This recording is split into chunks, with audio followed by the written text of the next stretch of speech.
Welcome to the first ever installment of what might become a recurring show. We don't know. But I'm joined by my good friend Billy the Fridge here on what we're calling Rhystic Study Hall. Billy, how are you doing?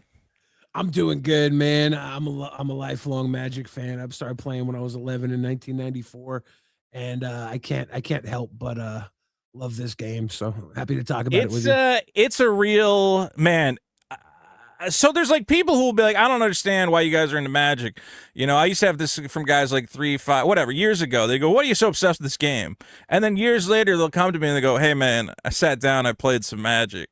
I get it. I'm hooked. I'm locked in. Okay? It's the beautiful game. It's a perfect game. It's a gentleman's match. It's very much like high intellect, but also low intellect. You can just do dumb stuff. And it's catered towards like what you want. You can build based off what you want. So all sorts of people, even if you don't like the game, you like the art, you know. I get people who like, oh, this is cute, like little like girls, right? Like, oh, this is pretty. It's like it appeals to so many different people on so many different levels. You bring up a good point that Magic's one of these few games where because you are customizing the game, you get to bring a bit of your personality along, okay? It's like when you watch a chess match and they go, oh, look, he's getting aggressive here. He's that was a move. He's really insulting him with that move of that rook there, you go. Right. And that's exciting. That's exciting. Whereas you can build a deck that, you know, is either I'm everybody's friend, you know, I'm giving everybody resources, or, ooh, I'm a sneaky little guy. I'm getting my little guys in there and you don't know what I'm up to. My favorite type of deck, especially for playing on Magic Arena, is no one's allowed to play the game but me. You're a prick. I like the That's people my favorite type. I like the people who get the game over with quick, who are like dominant and like they just want to win. Get it over with quick. Don't drag me. If you're a control deck and you're shutting me out of the game and it's going the whole fucking round, lock it up. Lock it up. Yeah. Get it over with. Just kill me so I can go get a slice of pizza before the next round. I'm very much about going, look what I get to do. You don't get to do nothing, but look at all the shit I'm doing. Which is cruel and evil, but it's also I'm online and I want to grind out my matches and get all my extra points or whatever. I used to play Magic the Gathering online a lot, and I would love when those decks would go to timer and they'd have like 12 seconds left on the clock, and they're trying to finish it off, and I'm just like, you ain't gonna do it. I was that guy going, I can't possibly lose. How could I possibly lose? And I look at the timer and I got a minute left and I go, you dumb motherfucker. Why did you not play a little quicker? I love it. Well, the reason I brought you in, Billy, is obviously we have a new Magic set coming out April 24th, just a week and a half away. The Secrets of Strixhaven. And I thought it would be a good launching off point for us to talk about the new set, talk about what we like, what we maybe don't like, and just kind of give a basic overview. Now, were you a fan of the original Strixhaven, which I think came out, what, in like 2023, maybe? Was it 20? I thought it was before that. I remember it being very close to the post-COVID Magic. It was scene, 2021. You know? Wow. Yeah. Man, it's been a while. Yeah. Now I remember. Were you a fan? I guess, needed that. I needed that Japanese demonic tutor from the original one. I needed it. And I cracked. Did you get boxes. one? Did you get one? I got one. I got one up there. I got one. Actually, the worst thing for me was my first collector box of Strixhaven. I got the foil full art demonic tutor. And that put in my head, oh, getting these is easy. So then I bought a bunch more, and I got such jank boxes from there on out. I never saw a single demonic tutor in any other form. I went, where are the fucking demonic tutors? This is some bullshit. I did love the Japanese arts. Yeah. With Magic the Gathering, I started playing, and you couldn't get packs back in 1994. Everything was sold out. And then Fallen Empires debuted. So I bought my first packs. Oh, no. It was no. It was the worst stuff, but I didn't get my hopes up, you know? Yeah. I was lucky. I fell into Magic a little bit later, so I got a job. My buddy bought a game store in the mall. You know, me and my buddy worked at GameStop, and the guy who owned the actual, like, card game comic store in the mall, he sold it to my buddy, and my buddy said, you want a job? selling Pokemon cards, selling Magic cards, whatever else. This was like 2006 about. You know, I was just getting out of high school, and I was like, yeah, I'll work at the fucking card shop. And I said, as long as I'm here, I might as well learn to play this Magic set, or this Magic game. And the big set then that came out was Time Spiral. Yup. Which, for some reason, Time Spiral was kind of a perfect jumping off point because it was like revisiting a lot of Magic's past and lore and, you know, old cards that, like, I didn't know what a Wheel of Fortune was. And they go, well, here's the new version of Wheel of Fortune. Here's the new version of Time Walk. And I'm like, ooh, so like it's like the old cards, but they're new and fancy. Yeah. And then from there, but here's what's interesting is I've been into Magic. I used to run a Magic website called draftmagic.com, which we actually had like support. I interviewed Mark Rosewater at one point. We have this is probably uploaded to our YouTube channel that's just still functional. And then I just kind of like fell out of it. I actually fell out of it at the wrong time. Right when Twitch showed up, I was like, this is bullshit. Fuck it. Nobody's going to watch people stream. Dude, if I had just streamed fucking Magic or Hearthstone, a guy who used to write for my site became one of the top Hearthstone streamers, making like $1 million a year, and I go, cock-sucking motherfucker, I was right there. God damn it. I was streaming during that period, you know, like the professor would come in and watch my stuff. He's still a moderator on my Twitch channel because I used to stream Magic back then. And when he come in, I modded him up.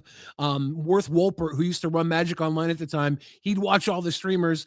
Like you'd be like needing a land off the top deck, and he would just send a land to your account while you were playing, just trolling you. It was fun times. And I went to MagicCon Las Vegas, I think 2015. Dude, we might have been at the same MagicCon. We might have been that's the one I went to. Was that a Modern Masters, one of the Modern Masters? I think it was 2, Modern Masters 2. Oh, dude, I was there. I made day 2 at that fucking that was the only time I ever made day 2 of anything. I did not. You did not? Day 2. I got beat bad, and that set beat me so bad that I quit. Oh man. I still remember the guy I beat at the and I think the card that beat him, he was like looking at it, he's like, how are you beating me with this fucking card? Saltfield Recluse. Do you remember this from this was in Modern Masters? Oh yeah. Because I built like a shitty rebel deck, and I just like searched up 3 Saltfield Recluse, and he's like, I can't do anything. All you do is you fucking keep tapping this dog shit Saltfield Recluse. I'm like, yeah, well, sorry about that, dude, man. That was my MVP. I won a lot of rebel decks during the Time Spiral draft. Because Time Spiral was like my favorite period. I was going to FNM every night. Time Spiral, huge. Grinding. I absolutely loved that set. The FNM I went to, Gavin Verhey was like a young guy at the time. And he'd be at my FNM. Do you still have a beautiful head of hair back then? Yes, handsome man. he would. Whereas now I look at that guy and I go, of all the people who need finasteride, Gavin Verhey, I know it would work for him. Like have you ever looked at his head and you go, dude, if you just did a little finasteride, I could tell that hairline is ready to come back. Here, I'll bring up a picture of him. Some people don't need it. No. But like, dude, he's like the poster child for if you just put a little bit of topical on there, that hairline would come back in like a day. He's a handsome man. He's a good looking guy. He should get the fucking look at this. He should me. It's too far gone. Okay, Gavin's. He could get it back. There's no hope for you. There's no hope for me. There's still hope for Gavin Verhey. I think he might be taking some. He would play the Pickles lock a lot. He would draft the Pickles lock with like Brine Elemental and lock you out of the game. That was I remember that one. Brine Elemental with Vesuvian Shapeshifter. Yep. I remember all the Time Spiral combos. I guess the timing I wanted to get around to was that I kept playing online. I would play Magic online, but like paper Magic, I was like, well, I don't really have anyone around to play, and I don't have any money to buy these cards. But then Double Masters hit, and I was like, shit, they're reprinting like Mox, Doubling Season, like all these great cards. So I got a double Masters, and then after that, Strixhaven, I think, hit like a couple sets later. So that was when I was really getting back into paper magic. So I have a shit ton of Strixhaven that I was just, and also I did love the Japanese foils. Like I paid way too much for them at the time. The prices are starting to come back, but I was like, I don't care. $50 Japanese lightning bolt. I need a play set of them because I just thought they were so beautiful. So when I heard we were going back to Strixhaven, I was excited. I said, good, more Mystical Archives cards.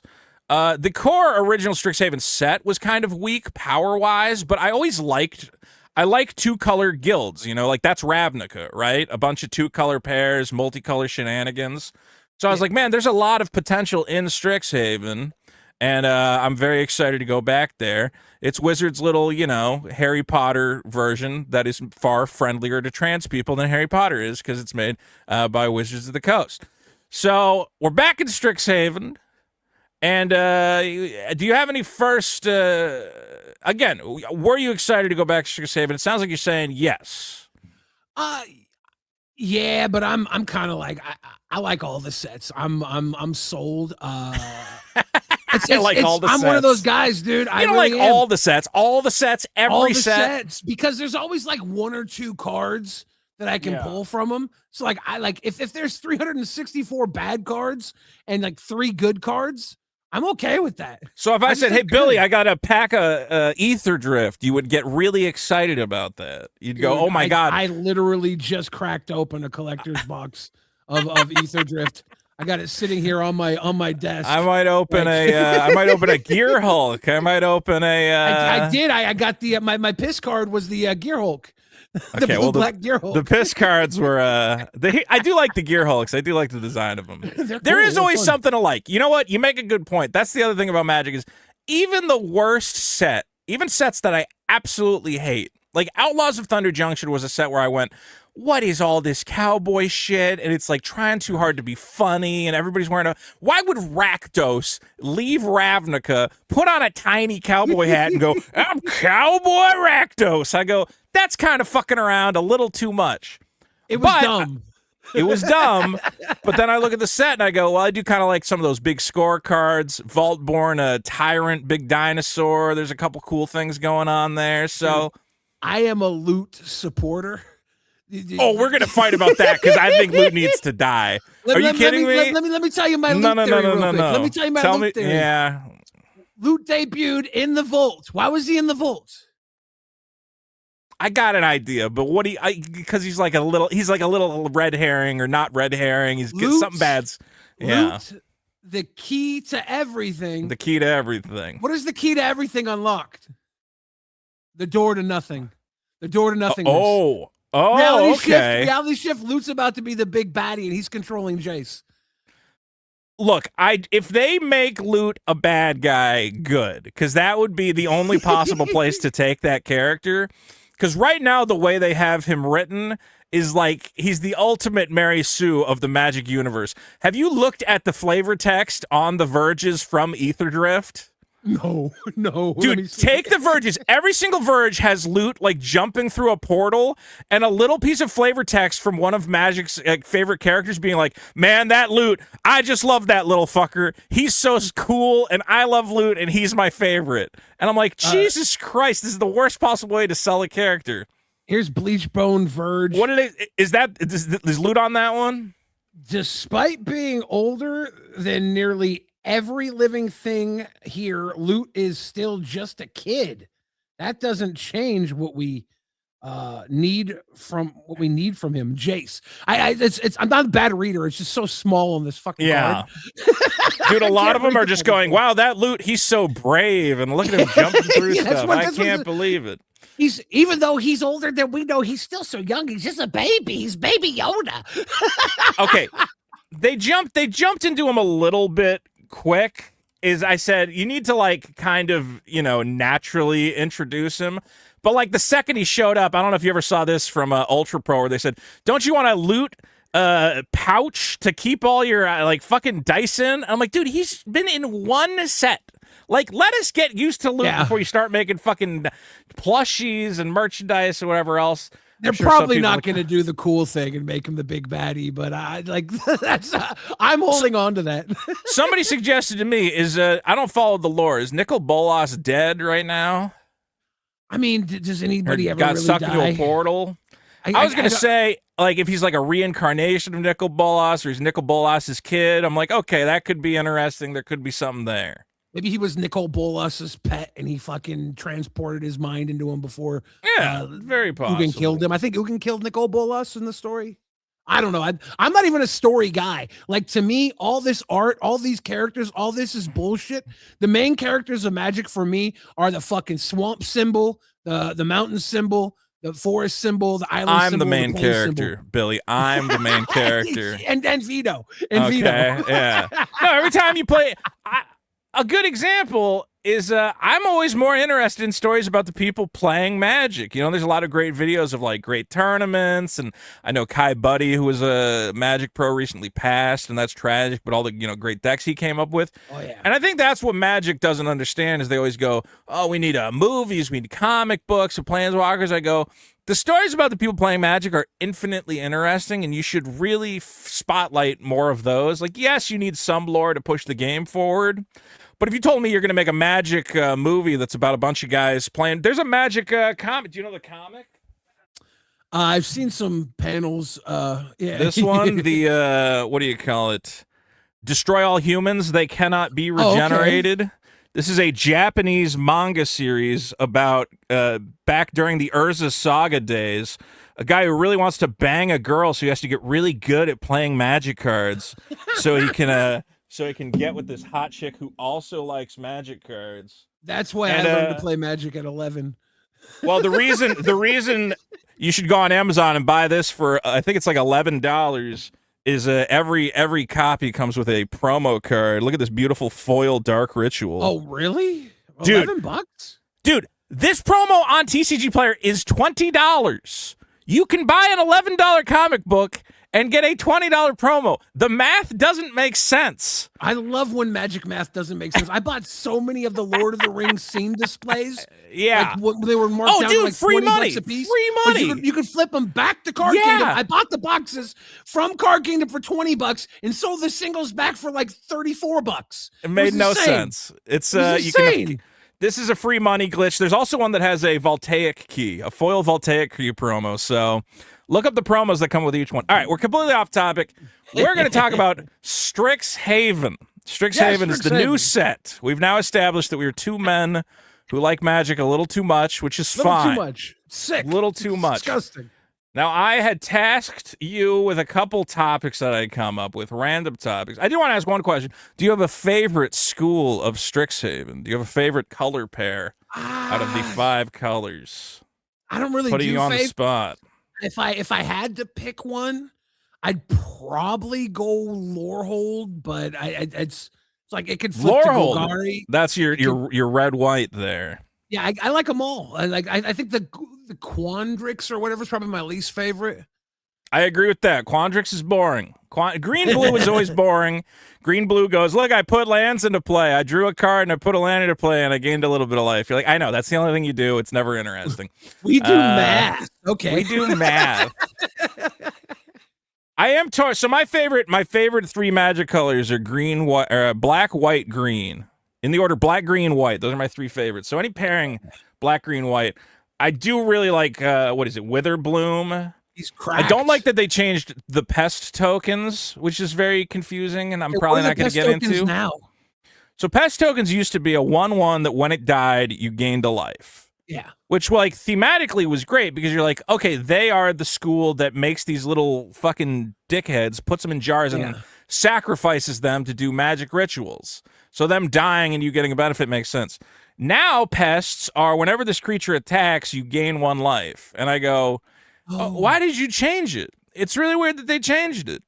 They changed all the tokens, right? All the tokens have changed except for fractals, because fractals were always, what, 0/0s that put +1/+1. Math. Because fractals fucking suck. Inklings might still be 1/1 flyers. I don't know. Inklings used to be 2/1 flyers. Now they're 1/1 flyers. Oh, were they? Oh, shit. Spirits from Lorehold are 2/2s now. They used to be They're not. 3/2s. Yeah, they used to be 3/2s. Yeah. I don't know. Just to make but to make things even more confusing, there's 5 new commander decks which have new cards, and the new cards make the old versions of the tokens. Yeah, right.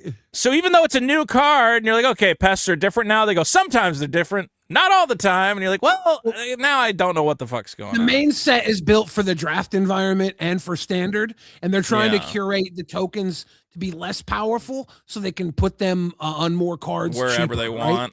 Yeah. It's a fundamental resource thing. It's just you can make more tokens this way than you could make more 2/2s than 3/2s, right? Yes. I understand that maybe it was for a balance perspective, but at that point, I mean, I don't know. I guess I'm not going to lose sleep over it. It's just a little weird that when you establish, you're like, it's a zombie token. It's a 2/2. Well, this one's a fucking 5/9. And you're like, okay, well, now, fine, whatever. Do whatever you want. If the pests now gain life when they attack, instead of using them as sacrifice fodder, you use them to attack with. So it encourages an attacking environment within standard and draft, right? So that's the theory behind it. I understand. I'll trust Gavin Verhey, whoever came up with the set, whatever. To balance the format, we had to make the little. All right, fine, I whatever. just wish they had cowboy hats. What the fuck? Yeah, I wish they all had cowboy hats. Now, I asked you to bring 3 cards you're excited about, and I realize now that I wrote down way too many cards. I'm trying to even remember which ones. I have the names here. Did you have which cards are you perhaps most excited about or want to put into a deck? And I can bring up the card if you give me the name. All right, I should be able to bring it up. I totally. I'm Let me see if I can find one of my cards. Okay, and are the let's see, Yavimaya. Oh, but it's not showing me the commander cards. Are the commander cards somewhere else? No, here they are. Hold on. And we're also going to talk about these commander decks, which are kind of nutty, man. I started going through the concept of commander decks, and I went, shit, should I just buy all these commander decks? Because they're absolutely nuts. All right, maybe the commander cards aren't on this page, so I'm going to go to TCG Player real quick. Okay, my first card, this is one of the cards from the commander decks. Let me bring it up on the screen if I can. This is Yavimaya Bloom Sage. What did I do? How am I screwing this up? Why is it just me? Where are you? Wait, oh, both of us. There we go. Yavimaya Bloom Sage. Now, I saw this card and I said, is this card cheap? Because I want to buy 100 of them if it is. And it said, no, this card's already like $15. Everyone else realized this card is good. I said, damn it.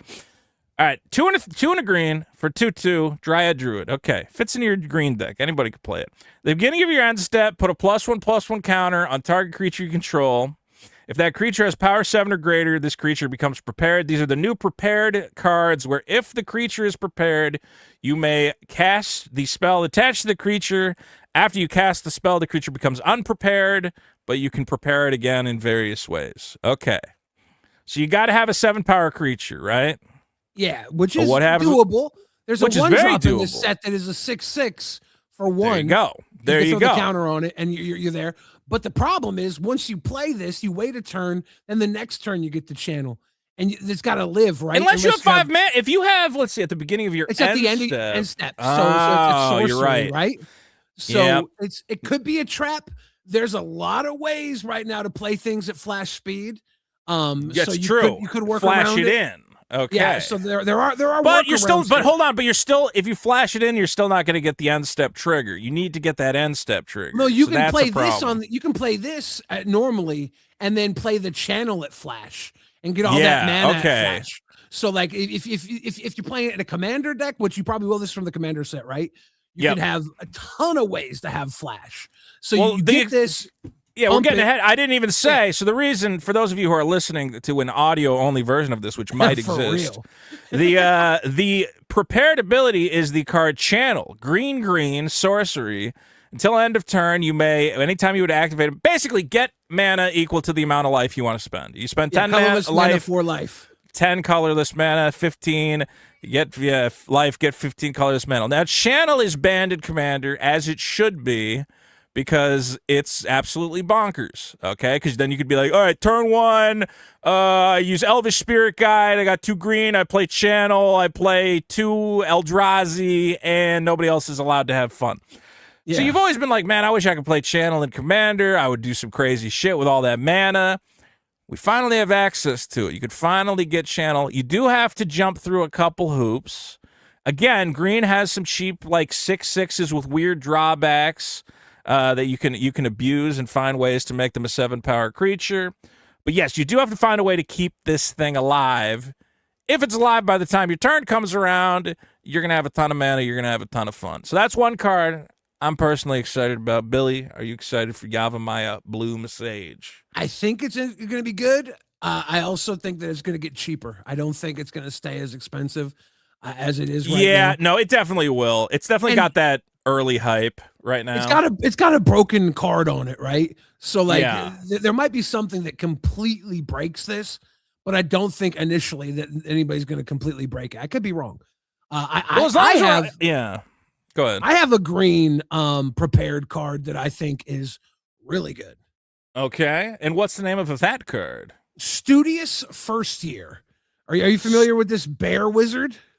I wonder if I put this one on my list. I definitely have seen the art. Let me see. So, this is some bread and butter right here. Let's take a look. This is a 1-drop. 1/1. It enters prepared, so it's already prepared. You play this turn 1. Turn 2, you rampant growth. There's cards that do this, right? But you have to sacrifice turn the 2, creature. you rampant growth, right? Yeah. You have to sacrifice the creature, you know? This is there's a bunch of cards that turn 1 you can play them. That's a good point. Well, there's Yavimaya Elder, but that's a 3-drop. There was always that card that it came into play and would kill itself. I think Diligent Farmhand is one of them, but you sacrifice it. Right. They've always been playable, but this Studious First Year is a bear wizard. It stays in the battlefield. There's that new mana sculpt that you get the mana drain if you control a wizard. Yes. So I think wizard might have a little extra power here. Oh, that's true. It enables some wizard abilities. Even without the wizardry, this 1/1 staying on the board after you've rampant growth, you can flick it rampant growth again, or you can sacrifice it to like anything else. This is the card you were talking about. Sakura Tribe Elder is probably the one people are familiar with. This is just a 2-drop to sacrifice, right? So this is a 1 and a green. It goes away. You get a basic land. Shuffle your library. This, however, again, you can't. You have to play it on turn 1 if you want to get the rampant growth turn 2. But as you're saying, then you got a little wizard kicking around that could enable some shenanigans. A little dude. They just reprinted Culling of the Week, right? Yeah. There's tons of things right now that you want dudes hanging around for. So you get the rampant growth. You have the dude left over. I think this is a bomb comment. I think this is dope. I think this is great for all formats. Yeah, I mean, this is one that, like, if you're drafting and this card shows up, like, why do you not take this? There has to be some bomb rare to justify not taking it. But I think this is awesome in Commander. I think this is awesome. I think in Constructed with the wizard and the sculpts or whatever, and Constructed with it wanted to sacrifice stuff, this has a lot of value. And this is a common. Like, there's a lot rampant going on growth rampant growth is a common that still is in so many Commander decks for good reason. Yeah. It's actually one of the few cards. When I built my first Commander deck, I was just picking up whatever was kicking around the card store. And I said, this foil rampant growth is kind of cool. And I threw it in my deck. And then years later, somebody's like, dude, you have a 7th edition foil rampant growth? I'm like, yeah, is that good? And they're like, yeah, it's like $100. And I'm like, what? But it's like, dude, it's rampant growth. And they're like, yeah, but it's 7th edition, the black border. So it's still one of these classic cards that still gets played. And yeah, Studious First Year, I mean, this is, luckily it's a common, so it'll be easy to grab, but this is a card that I think you'll see in Commander lists for the next 10, 20 years. Why would you not? I think it's great. So many Commander decks want creatures, and they also want to ramp, right? Now, I got another one here. I know this is very similar to my other one, but I guess the reason I wanted to bring this up, this is Ijango Dyna Historian, another Commander card, another prepared card. Yeah. And the reason I bring this up, now it's a 2 and a white for a 2/3 Fox Advisor with Vigilance. Now, in order to prepare it, you got to attack with 2 or more creatures. If you're in white, you should have some little flyers kicking around. You should have a way to attack with. Honestly, the turn you play this, you should be attacking with 2 little soldiers or something. Prepare it. The reason I bring this up is that the card attached to it is Replenish. 3 and a white. Return all enchantment cards from your graveyard to the battlefield. This is a card. I have an enchantment commander deck that I've been building for a while, and I got all the cards in there. I got a Sarah Sanctum, which is now like $300. Yeah. the land that taps for all your enchantments. I got a Academy Rector, who when she dies, you go and you find an enchantment.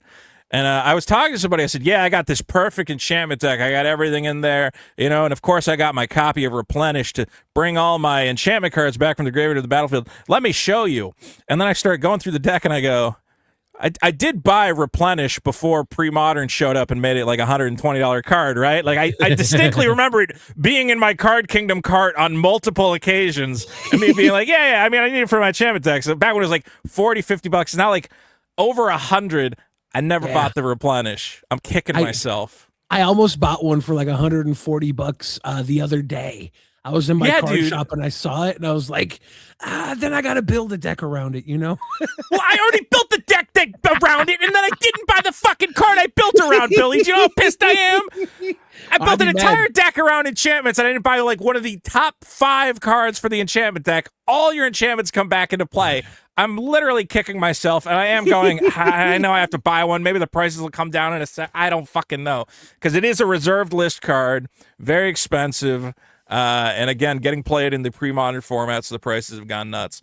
So I guess from a personal level, I need this for my enchantment deck just because I don't have Replenish. And I stop. You know how pissed I am? I really thought I had one.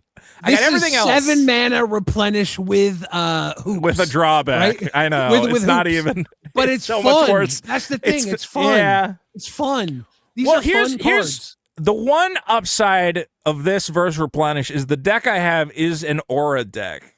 So the fact that there's a body here is kind of, okay, I got another guy I can throw some auras on. I can make a big dumb idiot. So it's going to fit perfectly into the aura deck. I would have run it even if I didn't have Replenish.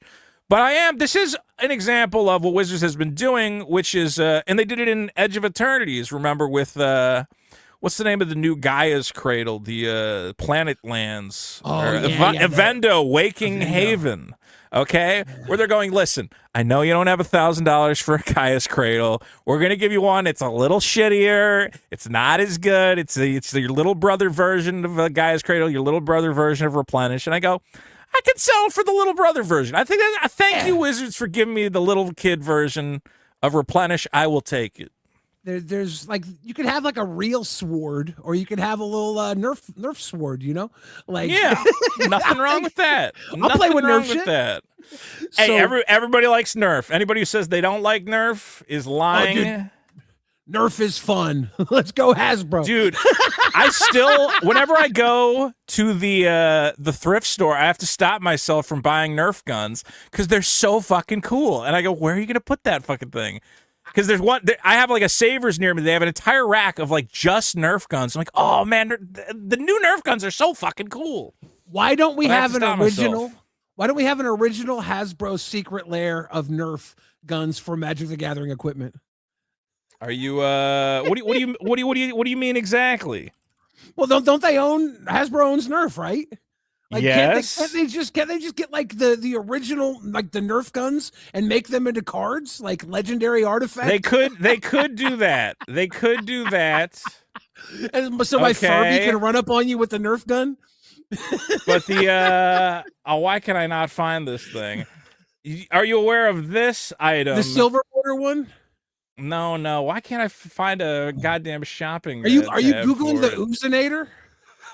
No, not the Oozinator. I can't find a good. Is this the best? Oh, it's only $9. Here we go. I'll share this tab instead. The Nerf X Secret Lair Lightning Bolt Blaster. Okay. From Hasbro Plus. That's so $9. I guess it's only $9. I don't think the Secret Lair Blaster was very popular. I kind of want to use that as my Lightning Bolt token with the new prepared red what's the guy? Archmage Emeritus of something or whatever. Emeritus of Conflict. Yeah, you want to put your blaster down. You go, this is how I know I'm prepared. Yeah, I'm always prepared. I just slap the lightning bolt blaster down on the table. I'm always prepared. I guess think we he's should. A good guy for constructed. Which one? The red one? Yeah, the Emeritus of Conflict. I think that's probably a better constructed card. Like, I don't know if you need hoops in Commander to make lightning bolts, but maybe, in a Storm deck in Commander, you're going to be doing all these things anyways. Having an extra spell for 1 red mana, it might not be bad. I don't know. So, we should talk about these guys real quick. So real quick, we're gonna jump topics. Yeah. So when these were spoiled, these are the Emeritus. I don't know if I'm pronouncing that right. It's Emeritus a cycle. Emeritus. Okay. Emeritus. Yeah. Emeritus. It's like a valedictorian, or I don't know. What is an emeritus? How do I say? Fucking, I already lost it. Yeah, is it just like the head of their class or something? Teachers. Are they students or are they teachers? Honestly, I don't know. I don't know. I didn't go to college. Hold on. An emeritus. Enchilito. Emeritus. Emeritus. Emeritus. Emeritus. Former holder of an office, especially a college professor, having retired but allowed to retain their title as an honor. Okay, so it's a creepy professor it's that like a hangs visiting out professor. after they graduated. Yeah. Hell. Now, what was really interesting was this was like one of the big spoilers for this set was the blue one. Yeah. And people were going nuts, and I went, why are you going nuts? There's literally no good reason to go nuts. Now, this card is fine. It's a great card. A 5/5 card. flyer, Ward 2. That's a good body. 1 extra mana, you kick her, draw 3 cards. You right? draw 3 cards.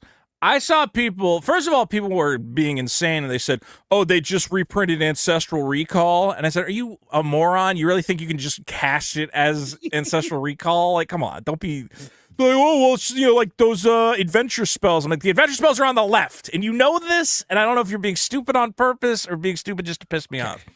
But again, it's a fine card. If I'm playing Grixis, turn 1 Faithless Looting, turn 2 Reanimate Emeritus of Ideation, and Ancestral Recall on turn 2. That's pretty good. Look, a 5/5. This card has a use. I have a blink deck. The fact that it comes into play prepared every time, so you blink it, comes into play, pay a blue, get 3 cards. Okay, there's a lot of fun to be had with this card. I don't think this card is going to be constructed playable in like a standard or anything like that. Well, it's still a 5/5 flyer that replenishes your hand, right? Like, well, yeah. I mean, I guess if you have 6 mana, you know what? I guess because you can get to. I guess in my head, I'm thinking about like Baneslayer Angel, but Baneslayer Angel had no. I mean, it had protection, but it didn't have a ward, which is a lot more powerful, probably. Baneslayer Angel was a good finisher. Protection from demons and dragons was not as effective as ward 2. Had evasion and everything. I did have lifelink. What was all the good stuff? Flying First Strike lifelink as a 5/5 back in the day was pretty fucking ballsy. Let's trade the life link here for draw 3 cards repeatedly. Draw 3 cards. Like I think there's some power there. I guess the reason that I was like everybody was freaking out, they're going, "Oh my god, I can't believe they would do this. Like, what is Wizards thinking?" And I go, "They did this like a couple sets back. Are you guys what do you think? Here, look, loot. Comes into play, draws 3 cards. Yes, haste. It's the same thing. It's a 5 mana creature. If you pay blue, you draw 3 cards. That's it. Oh, like nobody's figuring out this is a $1 fucking bulk mythic at this point. Even the fancy special version of it is nothing. And he's 3 colors. This is blue. This is just blue.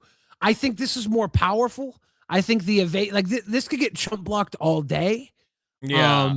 This guy. So loot is what's loot's body is like. Is it 2/4? A 5/5 flyer is this could end games. So you put him into play. You draw a little bit of counterspell protection off his ability. I guess I could see this as a finisher if control can find their balls. The problem has been aggro is just so aggressive that finding a way to play a 5/5 without having already lost the game the turn earlier is a little hard these days. Can I suggest something here? Yeah, go ahead. Human wizard. All right, we do the mana sculpt, mana drain. We gotta bring up that. Get the mana off of the mana sculpt. You gotta talk about the mana sculpt. Play Turtles in Time and recast your Emeritus of Ideation and draw 3 more cards. Well, I was gonna. This is one of the ones that I had on my tentative list of 3, and I said maybe it's too obvious to talk about, but I guess we should talk quickly about Mana Drain's back, baby. That's it. Yeah. Mana Drain, which has always been control the wizard. If you control a wizard, but here's the thing, even if you don't control a wizard, 1 blue, counter target spell, Okay, so it's already canceled, which is solid. If your wizard's not out, you got a counterspell. If you got playable. your wizard on, if you got your wizard on the table, though, if you got your little bear kicking around, add an amount of colorless mana equal to the amount of mana spent to cast this spell. Yeah, this is just great. I mean, it's really even hard to talk about it where you go, I'm going to put that in a lot of decks. I got a lot of decks that have wizards floating around that could use a mana changeling sculpt. hanging around. There's so much stuff that could trigger this. There's a changeling mana rock. It's like 3 mana, and it adds a mana of any color, and it's kindred. It's a changeling, and it's you make a good point, and like this could open up some interesting strategies in standard where you go. I mean, just even if you counter like a 2-drop, a 3-drop, you're pushing your mana ahead. You could drop your 7-drop the next turn and do something big and crazy and explosive, which has been kind of hard again to do in standard with how fast it's been. Mana Sculpt could potentially open up some new strategies. I'm excited to see if that's there's what that little happens. green changeling guy that makes a mutavolt, and then there's Dragonstorm, and then there's the blue-red dragon that came out in Ninja Turtles. It's a wish dragon.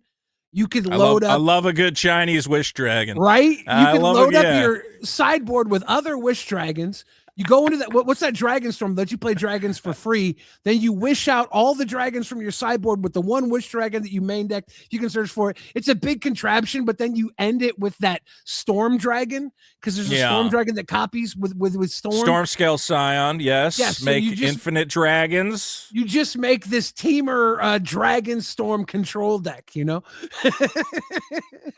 But here's the other thing. Shit, I brought up the wrong card. What is the name of it?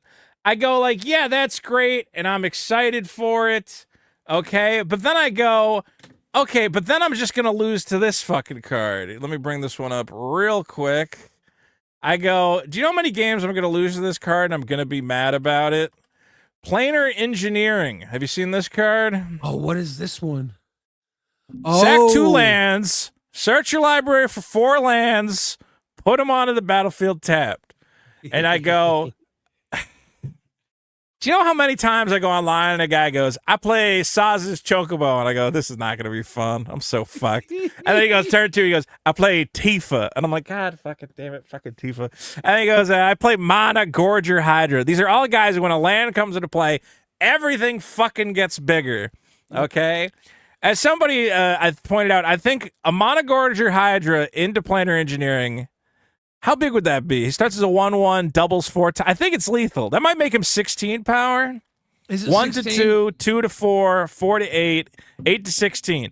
And so if you played a land on your 4th turn, and then you get 32. 4 more lands, he's attacking for 32. So this card, again, I have a landfall commander deck. I go, well, obviously I need one. I want to put 4 lands into play. I just know, like, 10% of my Magic Arena matches are going to be me losing to Tifa and Planar Engineering and going, yeah, I don't have an answer to that. There's nothing I can do. Why would you not have an answer, though? I mean, because then I got to kill her. I don't play removal. I'm doing my thing. That's I'm playing Magic, solitaire. Though. You're playing solitaire. Whoever does the cool thing first wins. That's Magic. That's how I play it. The beats are part of the game. Getting beat is part of the fun. I never put enough removal in my decks because I always go, yeah, but that could be another card that does something cool for me, you know? I try and play the ones that are both, like that are creatures and removal, so they have multiple reasons to exist. I can still dirtle and attack with the thing and then throw down like a mass pump spell and roll you over, Yeah. That's my go-to that's why I think I like that rampant growth bear so much, because he leaves a body behind that can then get a +X from, I don't know, I don't play Crater of Behemoth, but an effect like it, Well, you know what he'll be great with is Flare of Cultivation. Oh, yeah, dude. Yeah. W's in the chat. Oh my God. I'm playing that. I'm perfect building little that. combo there. So you put your bear into play turn 1. Turn 2, you get the rampant growth, and then you have a body to immediately sack to flare, get another 2 lands. Turn 2, rampant growth and flare of cultivation. Yeah. That's not even peanut butter and chocolate. That's just peanut butter and peanut butter. Like, you're just stacking. The bear and flare connection is too much. Bear flare. Bear We're Flare. going Bear Flare. From here on, I'm building a Bear Flare. I got to do this. I think Bear Flare, I think there's going to be, and again, for your landfall shenanigans, I think you can make something happen with a little Bear Flare. I want to see it Let me happen. see if I can do modern Bear Flare. Now, I want to play modern just to run Bear Flare. I think it can happen. I think it could absolutely, I think there's potential there. Flare of Cultivation was one of the Modern Horizons 3 cards that got a lot of hype. Hasn't really found a home, but it's possible Bear Flare is going to get us there. I'm excited. What's that? The Path to Exile?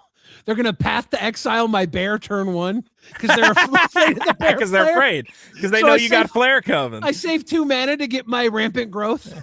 Yeah, exactly. You get a rampant growth anyway because they're like, well, I can't have him Flare next turn. I'm gonna get fucked. We're gonna have some good. All right. Any other cards? I brought up a couple cards. Are there any other cards on your list you wanted to take a look at? I mean, look, the real thing is there's just so much stuff going on. There's like, it's honestly, it was hard to even narrow it down. This is a very well designed set with a lot of cards that are exciting. Also, just cards that I go, how did this not exist yet? This is one that's just like so simple. Where honestly, though, I go, this one's just broken. I go, wait, proliferate X times. I used to have to jump through hoops to proliferate. Now you're just gonna let me just max out all my planeswalkers. I mean, you got all those a lot creatures of now that have tap for X mana, where X is their power. So yeah, dude. You give them a bunch of +1s and you proliferate, and then you just do it again. Untap them. There's so many ways to untap. There's so much going on right now. It's a Rubes Goldberg machine of possibility. Yeah, I don't know. I'm excited about the stuff I have to play with. Honestly, after I got to say, Lorwyn was kind of a disappointment. Where I went, I don't really see a lot to play with here. It's a lot of tribal stuff that is not getting support in later sets, which makes it even more confusing, where I go, well, what am I going to do with all these goblins? Is Green Goblin going to be really powerful in the next Marvel set or whatever? They are doing a really good... Have you seen the Namor spoiler for the new Marvel set? I've seen them. Yeah, I don't recall what Namor does. I'm the guy that saw Lorwyn and immediately put all those goblins in my goblin deck because my goblin deck was too powerful. It was like I had this. You had to scale it down a little bit. Yeah, like Kiki Jiki goes infinite with like everything. So I traded out Kiki Jiki for the Lorwyn stuff. I made it a little cuter, and now it's still powerful, but it's not as dastardly. Okay, so I just Namor's 1 blue for a X4 mutant merfolk villain. Flying for some reason. I guess that's the merfolk version. Does Namor? Namor doesn't. He's got wings on his feet, dude. Oh yeah, he does fucking fly, huh? He's got wings. They need an ability called swimming. Like they have flying, we need swimming. Not island walk. Island walk is stupid. We need swimming. It needs to be. You go underneath. What would swimming do? I don't know. That's the problem. Is I go. Well, what the fuck is swimming? If they control an island, you can't block him. Isn't that Island Home or some shit? I think that's like, Island. No, that's Island Walk. That's Island Walk, you fucking retard. You. I know you are fucking with me. You got me for a second. How about if they control an island, you can't block it? Yeah, all right. Whenever you cast a non-creature spell with 1 or more blue mana symbols in its mana cost, create that many 1/1 blue merfolk creature tokens. Okay. That's pretty nuts. That's pretty nutty. That's a dope control package, right? Yeah, so if you are playing, again, play Mana Sculpt, and what happens after you play Mana Sculpt, you get 2 blue merfolk creature tokens to go along with it.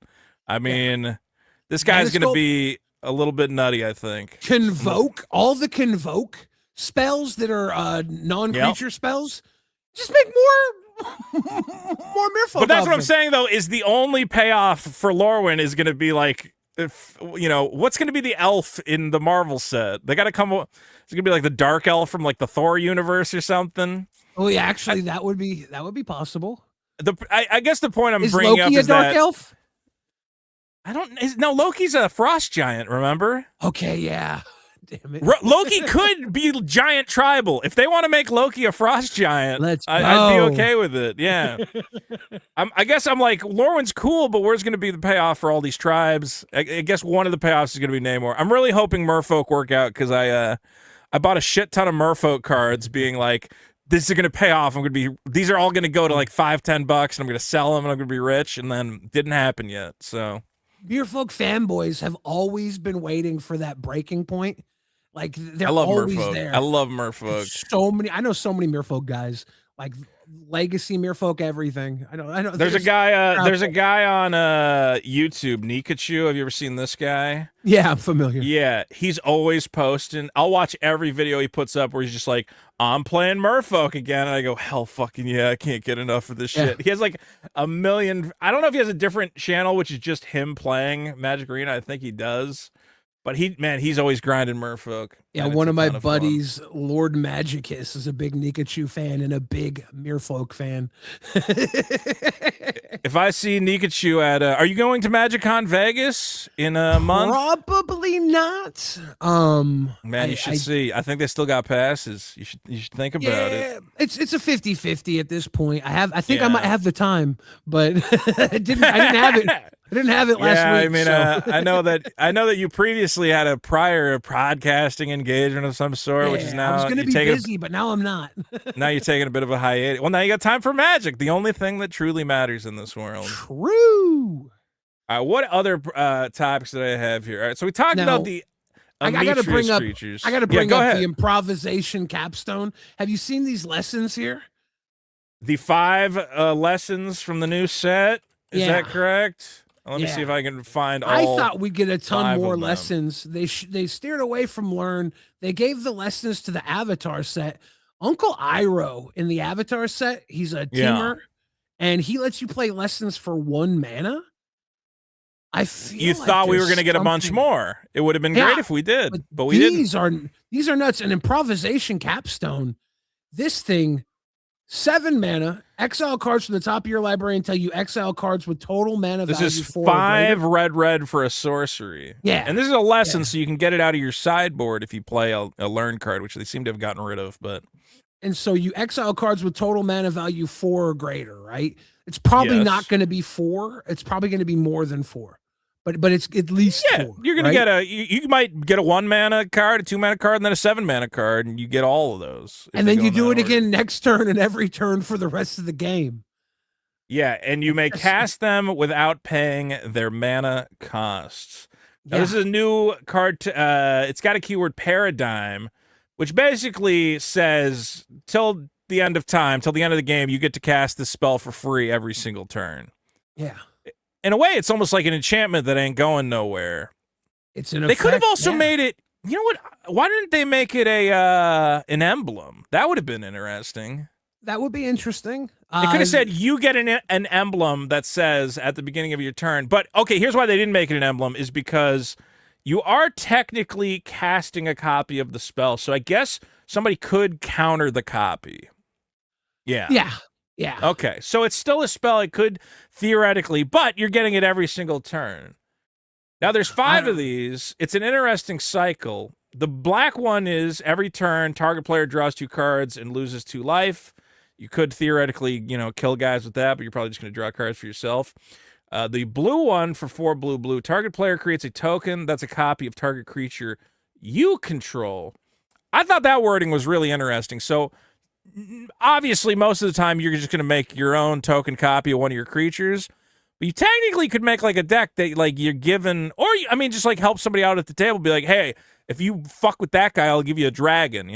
There's some interesting stuff there. If you have a really good like legendary creature and you're playing 2-headed giant, right? Boom. That's a very good point, because if you have a legendary, you can't make another copy of that. But you could start playing at the table. You go, hey, you want to fucking one of these? You want to fucking Niv Mizzet or something? Okay, I'll give you one. But you got to stop fucking with me, I like that. Give That's people the cool. weapons. If you're in a goad strategy, you can give the people the weapons to attack everybody else with goad, and then, have the answer available. Blue one's pretty cool. I mean, again, these are expensive. 4 blue, but it's a fun one. Well, with Uncle Iroh, that's 1 mana. Our guy, Uncle Is that Iroh, what he says? Did he say lessons cost 1? Lessons cost 1 mana. Hold I'm pretty sure. That can't be correct. I'm pretty sure. No. Am I tripping? Am I tripping? No, I think you are right. I think I'm just negging you. I'm trying to win your favor here. Iroh Grand Lotus. During your turn, each non-lesson instant and sorcery in your graveyard is flashbacks. You have to get in your graveyard. Okay. During your turn, each lesson card in your graveyard has flashback 1. So, if you get these into your graveyard, you can indeed cast them for 1 mana off Mr. Iroh. That shouldn't be too hard to get them into your graveyard in a commander Especially with format. looting effects. Loot the big spells Yeah. that are expensive, draw into stuff you can actually play, and then use them for 1 mana later. Yeah, so if Iroh is your commander, you're getting access to the blue one and the red one, which seem to be the best ones, I would say. Yeah. So the blue one, again, is making these token copies. The red one is just rip cards off the top of your library and play them for free. You also get the green one, which is put 2+1/+1 counters on each creature you control. Obviously, this card's going to be... Wizards has been pushing +1/+1 counter strategies like crazy, so people are really going to want this card for those decks. I'm gonna throw that in my Bebop and Rocksteady deck. I got a pile sitting here. I got to put it in my Yuna and Titus deck. Lovers, Star-Crossed Lovers, putting counters on everything. Did you get the Rhystic study for it? I have one of the Rhystic studies. Yeah, I got Foil, it in non-foil. I got a Japanese foil of the Rhystic study. Ooh. My thing with Final Fantasy was I bought a lot of boxes of it, but I said I'm gonna open the Japanese boxes because opening a $1,000 box of cards makes me feel fucking sick. I think I did open like 2 English boxes, and I even though I did okay, I still went, man, that's your fucking rent, dude. Yeah. I opened. Now, luckily, I didn't pay $1,000 for them. Like, I got them back when they were like $500 or whatever. Yeah. But even still, I'm like, every pack I open, I'm going, oh God, oh God, oh God. And for those of you who follow me on Whatnot, at whatnot.com/invite/veto, anytime somebody comes along and I see, because I get to see when people order, it goes, Tom just bought a Final Fantasy collector pack for $125, and I start sweating. I'm like, oh, don't make me fucking open that thing, because I'm gonna feel bad. Because it's like 2 things. If I get a really good card, like if I got a Neon Chocobo, I'm gonna go fuck. And if I get really bad cards, I feel bad for the guy who bought it, and I go fuck. Right.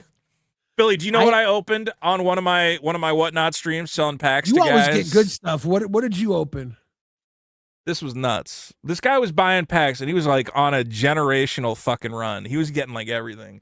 But I can't remember what he got, because he was opening like Final Fantasy packs. He was doing fine. He got like some search foil thing, whatever. And he goes, oh man, hold on. I got to like connect my credit card. Let me just get like an Innistrad remastered collector pack, you know? I'm like, okay, cool, Innistrad remastered. I open it up. What do you think we got? Do you know? Did you get the Edgar? We got the Edgar. That's a W. I opened the fucking out of 500 Edgar, $2,000 serialized vampire. And I'm going, why did you not open that pack? Right? No, I was very mature about it. I was actually like, I went, this is selling packs, man. You don't get every card. I went, good. I'm glad you got it. And also, actually, the worst part of it, though, was there was a different guy who over the past like 2 weeks had been like, man, I'm just trying to get an Edgar Markov. I can't get an Edgar Markov. And he kept buying every pack out of that fucking box. And he got the Avacyn poster foil. He's like, all right, that's it. That box is dead. Like, I got the good card out of the box. Some dude comes along after he bought like 10 out of the 12 packs out of the box, hits the fucking serialized Edgar, and I go, I really hope that guy did not watch that stream, does not know that he was like 1 pack away from generational greatness. That's cold. That's cold. But the point is that, I did get the Rhystic study. I've actually gotten pretty lucky with Final Fantasy recently. I've been going in on these character breaks, which I have to stop. They're not good value. They're not good odds, but it's a break where you buy random spots, and like, so if you get the cat spot, every rare cat that gets opened gets sent to you, right? You know, if you get the Lahergoyf slot, you get every Lahergoyf. So you don't want the Lahergoyf slot because there's like 1 card. You want lands, you want artifacts, you want if you get the human slot, you're like, all right, I'm getting every fucking human, which is huge when Final Fantasy's on the table. Who gets the changeling? You get a random one. There's like 80 slots, so you gotta bid. It's like, here's the slots that are left. You're gonna get a random one. So people are like, oh my god, humans are still left, and they're bidding $20, $30 trying to get human. So I do a break. I get the human slot. I'm all excited, but like all these shitty humans are coming out. I'm like, man, I never get anything. Last pack of the break is Final Fantasy. Guy opens it. Search foil Sephiroth. And I'm like, let's go. Let's fucking go. Saved my break. 2 days later, I get in another break. I get the cat slot. I go, cats? I'm not going to get no fucking cats. Get the break sucks. I get nothing. We get to the Final Fantasy slot. Boom. Surge foil Y'shtola. I went, what the fuck? In like across 2 days. I'm like, I wasn't going to collect the surge foils, but now I'm like, shit. I'm like kind of almost all the way there. I got the two big ones. I opened the surge foil Sephiroth in my first box. No way, and dude. And I got the Tara Branford Urza too in the same pack. No way. Like, was it foil or regular? Foil. Yeah. You got a foil, dude. That's like $200-$300. That card is honestly, I think this is better than the Rhystic in terms of the art. Was nuts. Sephiroth and Tara Branford, same pack foil. It was nuts. Surge, Sephiroth, Tara Branford. That is absolutely nuts. Yeah, that made me buy 2 more boxes of Final Fantasy. That's how they get you. That's how they fucking get you. Dude, I always tell people it's the magic logic where if you open a good pack, you go, oh, this box is hot. Time to keep going. And if you get a bad pack, you go, oh, that means the good cards are still in the box. I got to keep buying packs. Like, there's never a reason to stop buying magic packs. That first box, I also had the Ancient Copper Dragon foil. And I also had the Yuna from the Commander Surge foil. She's great, dude. Her and Surge. She's the second biggest Surge from the Commander. Well, no, is Cloud bigger than her? She's really powerful though. She was for a while. I think I think she's still the second. I think it's Y'shtola's the most expensive, then the Yuna, which is actually the worst thing was I really wanted the Yuna and Surge. I bought it. And then one night I'm like, and I paid way too much money for it. And then, of course, like 2 days later, I go, let me open like a couple of Final Fantasy packs. And then I get the Unisurge. And I go, why'd you fucking buy it? You knew you were going to open it. All right, if we start talking about Final Fantasy, we're going to go all night. Because I can talk. Give me one more. I'm going to just say I put the Unisurge into my Mrs. Bumbleflower raised foil. You have a Mrs. Bumbleflower raised foil? I opened it on my birthday. I got a birthday box a couple years ago. And I have this really shitty Mrs. Bumbleflower bracket 2 deck that is like worth $4,000 or $5,000. It's stupid. Dude. I got the OG duels in it. I'm trying to find. I opened and dude, okay, Bloomborough. See, we didn't know how good we had it, Billy. We didn't know how good we had it. And this is great because this is going to lead into another one of my topics. Now, Bloomborough came out. Bloomborough is still in standard, right? So Bloomborough is what, like 2-3 years old at this point? I think it was 2 years ago. I remember 2.5 years ago, maybe. It came out was it July? Because I got the boxes on my birthday in August. So Bloomborough came out, and how do I put this? Is like at the time we went, yeah, magic cards are cool. Everybody likes magic cards. Okay. And I don't think any of us thought we would have $1,000 Mrs. Bumbleflower. I don't think that ever crossed anybody's mind. Right. Okay. When the set came out, I did go a little bit hard on Bloomborough. Okay. I never got Mrs. Bumble, but I got some Camillas. I got the Chatterfang. And you know why I got them is because these were like $30 collector packs. $30. GameStop had buy 2 get 1 free on trading cards. Yeah. So I was able to get 6 boxes of Bloomborough collector boxes. It ended up being about $200 a box. Whoa. And I bought 6 boxes. I opened a couple. I sold a couple. I still have 2 of them sealed. Okay. Right now, and I have this pulled up. Right now, a collector box of Bloomborough is $800 American dollars. Oh my, that's nuts. Which and is it's absolutely crazy. Probably not worth it, but there's so much you can pull out of them, right? Well, it's definitely not worth it.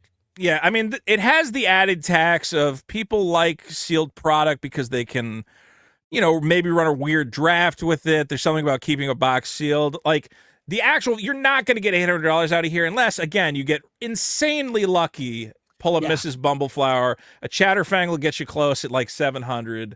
Loomer will get you close to 600, but still, I mean, there's still.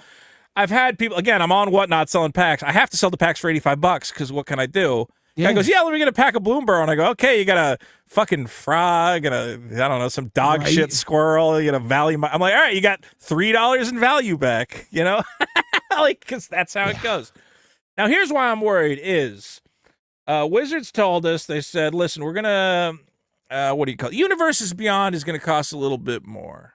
And I said, okay. And they said, well, we got to pay for the license. So a Final Fantasy box will be a little bit more. Avatar box will be a little bit more. Somehow, though, we've arrived at the point where, and they didn't tell us this was going to happen, collector box of Strixhaven right now, pre-order, is $480, which is not good. That's my take on it. Edge of Eternities was a little more expensive than it was supposed than you thought it would be. I think Edge of Eternities will be the next. I think we will very quick. Right now, Edge of Eternities is at 550. Oh, wow. I see this box going to 600, 700. I actually, dude, when I saw the prices started to creep up, I actually had to drive down to the ghetto and meet some guy at the bank to buy a case of. The security guard at the bank was like, "What are you fucking nerds doing?" And as I'm going to the teller, I go, "Hey, I need $1,800." She's like, what do you need $1,800 for? I'm like, you see that guy over there? He's going to sell me some spaceship cards. Because I said, dude, if I don't get these, you know, and again, I'm trying to sell on this platform or whatever, and I ran out. I'm like, I just need some to have in stock so I have, you know, stuff to flip, to have inventory, and because it's a great set. So here's my theory is I think Wizards is going to tell you, oh, well, the MSRP is 300, 350. I don't think that. I think they know. I think they want their game to be, or at least the collector boosters. Here's what they want. They want the play boosters to be cheap. They want everybody to buy as many play boosters as you want. $120 a box. We don't care. We'll print them forever. If they run out, we're going to print them again. Hopefully like Wilds of Eldraine set boxes are back to like $250, which is insane. But we recently got a reprint of Bloomburrow, which the prices on the play boxes for those were up to like $180, $200 a box. Those have come back down. Play boxes, they're like, we're going to give it away. They want collector boosters to be like what's going on with the sports card market, which is, it's not like before where if you're really into Magic and you want, again, if you're an idiot like me and you go, I want all the raised foils, I'm going to buy a bunch of boxes, I'm going to buy a bunch of packs. They don't want you doing that. They want it to be you save up, you buy one giant box, you know, and that's all your money, and maybe you get one hit. They don't want you to own it all. Maybe that's healthy, I don't know. But $500 for 12 packs of cards seems insane to me. I think that it does seem insane. It really is insane, but also it holds the value of what's inside it higher. The more you pay for these boxes, the more these cards have the value. I think they had a turning point with Streets of New Capenna and realized overprinting, not a good look, because those collector boxes were going for 130 or something. And they never came back really. No, they still haven't come back. Well, that was under their previous CEO, and they definitely were overprinting. And I guess now, you know, so a good example is Dominaria Remastered. Which Dominaria Remastered, let's be clear, some of the big reprints from Secrets of Strixhaven, Force of Will, Vampiric Tutor, which are, you know, the big hits from Dominaria Remastered. Yep. Now, Dominaria Remastered was another set that when it came out, I remember getting these boxes for like $180 because everybody said this is overprinted, the cards aren't worth anything. At one point, Force of Will was down to like a $25, $30 card. Yeah. Okay? Now, we're in an interesting situation where Final Fantasy has really brought in a new wave of collectors. And that new wave of collectors, this is I don't have hard data on this, but just the way that old sets are getting bought up, you know, and I have people coming into my streams where they go, yeah, I just got into Magic because of Final Fantasy, and I want to get some of the old cards. What sets are cool? You know, I'm selling them like Adventures in the Forgotten Realms, which I think is a cool set. Dominaria Remastered if they can afford it. So you are getting, the prices are getting inflated in a natural way, which is that there is more demand. We're in a trading card glut. Pokemon, One Piece, whatever else. People are going nuts. I guess it's just we're creating. Here's the other problem. We have a lottery ticket situation with Magic that we didn't have before. Yeah. Okay. Dominator Remastered doesn't really have a lottery ticket. Yes, if you get a full art Force of Will, you're a happy boy. You walk home. Okay. But now with Secrets of Strixhaven, and we haven't even talked about this, you have the silver. You have your serialized card. There's a serialized Archmage. I don't think we have to talk too much about that. But the silver scroll foils. Have you seen these? Are the hidden value, yeah. These are the insane hidden they said value. The mythic pull rate of one of these to get a mythic is 1 in 4 boxes. Well, because the odds of getting any one of these, I believe, is 1 out of 20 collector packs. So about 1 in every 1.5, or 1 out of every 1 out of 20 packs. Yeah. So 1 out of every 1.5 collector boxes will have a silver scroll foil, roughly. Okay. In the rare slot or in the I don't know I don't know what slot it's in. I don't know. Some of the box openings, I swear that people are getting like a couple uncommons per box in the silver scroll. And then I have also been confused rares. with that. Yeah. So, I've also seen a couple people getting more than 1 in a box. Let me ask, let me see. Let's see if ChatGPT has a silver scroll foil Strixhaven odds. Let me see if ChatGPT agrees with my 1 in 20.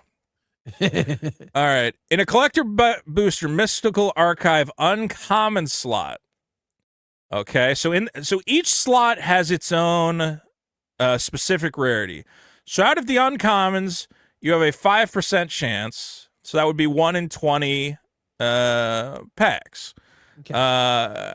In the premium foil mythic rare slot, you have a 7% chance for a rare, close to 8, 2.3% chance for a mythic, for a 10% chance for a silver scroll foil in the rare slot. So 10% chance, that would be about 1 a box if it's 10% chance. Yeah. Okay. So not terrible, but again, it's a lot like the Bloomborough, where if you get the insane one, if you get the silver, okay. The mythic is, again, a 2% chance for the mythic. And the mythics are the ones that are going to go absolutely nuts. I mean, here we see Cyclonic Rift. Is anyone actually buying these becomes a question. None sold that I see. I wouldn't buy this for $750. I would definitely look at buying some singles of this if they the ones that are playable if they drop. I would pick them up. I think these are good cards to don't try and open them. Like, that's ridiculous. Pay the money to buy them. I mean, if I get one, I get one. But I can't imagine if there's. Maybe there'll be one that I go, yeah, I want to buy that one in particular. I mean, I know earlier we were talking about the Surge foil turtles. Okay, I did pick up a Donatello for about $180 because I said, he's just a really powerful guy. But again, we're entering this weird lottery ticket era where I go, man, I just kind of want to buy a pack, and not every time I open a pack, I now go, oh my God, I'm pissing away 40, 50, 60. And I used to feel that way when I was buying like Outlaws of Thunder Junction collector packs for like $25.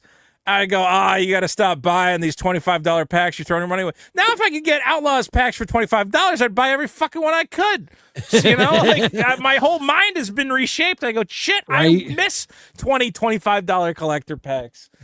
So, I don't know. Like, I guess that's just the way of things where the way it goes is, you can't have everything, I guess. I have to learn to live in moderation. I can't have all the silver scrolls. I can't have all the raised foils. I'm the type of guy that likes to crack collector boxes.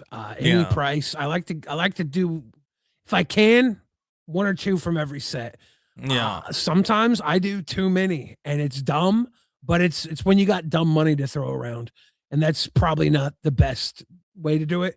But like with this set, I'm really thinking about not cracking any and just getting singles of the stuff I really want. There you go. And that's what I think I wanted to get at is I was always a guy who was like, let's crack the packs. It's the card you get out of the pack. That's my card. I open that card. Right. But we've gotten to the point now where I go, I've opened so many $40 collector packs, gotten fucking nothing. And I go, hey, why don't I just buy the fucking Donatello? Yeah. You know, why don't I just buy? And the last couple sets, my buying for Magic, again, I'll buy a couple collector packs, maybe get lucky, maybe get something good. But at the end of the day, I go, the math doesn't work out. If a Teenage Mutant Ninja Turtles collector pack average about $40, sure, okay? I want the Donatello. He's like $200. So would I rather buy 5 collector packs and hope to get the Donatello, probably get a bunch of weather makers and turtle vans and other fucking in April draw, whatever the fuck, okay? Or should I just buy the fucking Donatello for the price of less than probably half a box? I'll just buy the Donatello at that point. Yeah. I think that's the secret to this. So many people are going to be opening these boxes at this price. They're going to want to recoup their money in about 2 weeks. And the prices are going to drop to a reasonable point to pick up the flashy stuff you want, the stuff that didn't speculate like they thought it would when it drops down. Buy the singles for this one. And I never And don't buy them yet. Let's be very clear. Yeah, exactly. Wait a couple like weeks, a month. At least a month. Some of these pre-sale prices, look at this. Emeritus of Ideation, $165. This is a regular fucking Mythic Rare. Yeah. Obviously don't buy this. Okay. A lot of the Elder, even just like regular fucking Elder Dragons. Guys, once somebody gets an Elder Dragon, it's not like you need 4 of them. Okay. People want 1 for a commander. You know, you're not going to play a playset of a 7-drop dragon in any fucking deck. Okay. Like this, what is 6? This 30, 35. This will be $12, $15. You can wait. Possibly. Yeah. Well, that's it's okay. Good, but that's where I get scared though. Now you can I know wait I can either way though. Because like even if it goes up, if it's something you really want, buy it now. If you really want it, money doesn't matter. Right. But if it's something you don't need and it goes up, well, that's the game, you know. But it's probably going to go down. See, I always say it's going to go down. It's going to go down. I can wait. But you know what? I never bought a fucking Bumbleflower. Dude, I kept saying mine. I never would have bought it. It was like $250. They were like $250, $300 for a while. Yep. I kept saying, it'll like level out. I'll get one eventually. And now it's a fucking $1,300 cocksucking fucking card. I'm like, God damn it. There is one that I still go, if I have a good month, I'm going to buy the Jace. It's going to happen. It hasn't happened yet. I want Fox Jace. I bought one. I bought a fake one, and then I had to get my money back. I was like, "Ooh, I found a good deal on Fox Jace," and I went, "Dude, they have find some videos. They can do the raised foils now, and it's like almost convincing." I'm like, "You cocksuckers, God damn it!" All my raised foils I opened myself. I opened a Bumbleflower, a Chatterfang, and then a Zorline. You even got, I've never opened a serialized except for the one I opened for somebody else. You got like a serialized Aurelia, I remember one time. Yeah. That was my first serialized. For all the fucking Magic I've opened, how the fuck do I never get any? I opened so much fucking Brothers War, being like, I'm going to get a serialized. I couldn't get fucking shit from Brothers War. I got totally fucking rocked on Brothers War. I got lucky. I just got lucky. I think I bought a couple boxes of Brothers War and I just hit 3 boxes maybe. My secret, plan Marching Machine. Is the one thing that I've been doing. I bought a bunch. This has been my secret plan, Billy. Is I'm okay with foreign cards. I think you're not into foreign cards, right? Not a big fan of them. Not a big fan. I do have some. So here's my secret: is some of the sets, the serialized cards all get printed at once, right? Yeah, and then they get sent everywhere. So right now, I went on eBay at one point. This was back for a while now. I'm lucky. I have like an inventory. I have stuff to sell now because I spent a lot of time like looking for deals on boxes. And at one point, Japanese collector boxes of Assassin's Creed were like $120. And I said, yo, but you could get like a serialized Leonardo da Vinci out of there, and it's not in Japanese. Do they have this serialized in those? Yes. Oh. This little thing right here. Now, Final Fantasy doesn't, so they've started changing it up because I think they realized some of these guys who are chasing serialized cards were going, like Doctor Who, you can buy the Japanese boxes and try to get a serialized Doctor out of Doctor Who. I guess my little tip is if you're chasing serialized and you're a big dumb idiot who's buying a bunch of boxes, don't buy a fucking English Assassin's Creed box for like $500. Buy one from me for slightly cheaper. Get Vito's Get Vito's washed foreign Assassin's Creed boxes. You want to know how like retarded I am? Is everybody's complaining about the economy, and I go, "Yeah, Trump's tariffs made it so that I can't buy Japanese Brothers War boxes anymore. This sucks." Everyone's like, "Wait, what?" I'm like, "Yeah, like Japanese Brothers War boxes are like real cheap, but the shipping fucking kills it, and the tariffs. That's been my cross to bear." Dude, there was a site that had all March of the Machine has a bunch of serialized shit, and I kept going like, I need the tariffs to go away because then I'll buy all this Japanese March of the Machine. And then I went and I checked like last week and it's all gone. I went, fuck, damn you, Trump! Oh, that fucking Japanese March of the Machine could have been mine. That's look, we've said it all, Billy. We've said it all. Said it all. I guess we did have one other topic that we did look up, and we might as well go over it, was the art of Magic is always a bit controversial. Sometimes they got great art. Sometimes the art is dog shit. So did you have any examples of art that from the new set that you wanted to talk about? I had one or two I wanted to bring up real quick if I could find them. Yeah. How do I spell the name of this card?